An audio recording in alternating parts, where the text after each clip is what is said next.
حدیث پاک میں آتا ہے کہ جب کوئی شخص جھوٹ بولتا ہے تو اس کے منہ سے بدبو نکلتی ہے۔ عام لوگ تو نہیں سونگھ پاتے، لیکن اللہ کے نورانی فرشتے وہ اس کو محسوس کرتے ہیں، اور پھر اتنا تعفن ہوتا ہے اس جھوٹ سے نکلی ہوئی بدبو سے کہ فرشتے 1 میل پیچھے ہٹ جاتے ہیں، رحمت کے فرشتے۔ اور اگر جھوٹ چلتا رہتا ہے تو فرشتے پیچھے ہٹتے چلے جاتے ہیں۔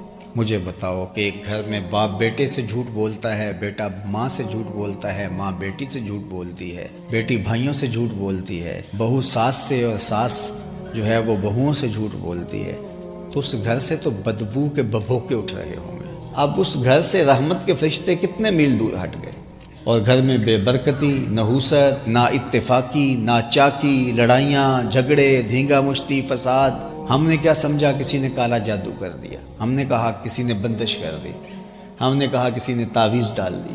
اب دوڑے بابوں کے پاس، اور وہ تو بیٹھے اسی کام کے لیے ہیں۔ اگر وہ کہیں کہ نہیں یہ جھوٹ کی وجہ سے ہوا ہے تو ان کا تو کاروبار وہیں ختم ہو گیا، تو انہوں نے بھی تو اپنا ڈیرا چلانا ہے۔ تو انہوں نے کہا تو وقت پہ آ گیا ہے، اگر 1 دن لیٹ ہوتا تو تعویذ چل جانے تھے، تیرا کک نہیں رہنا تھا۔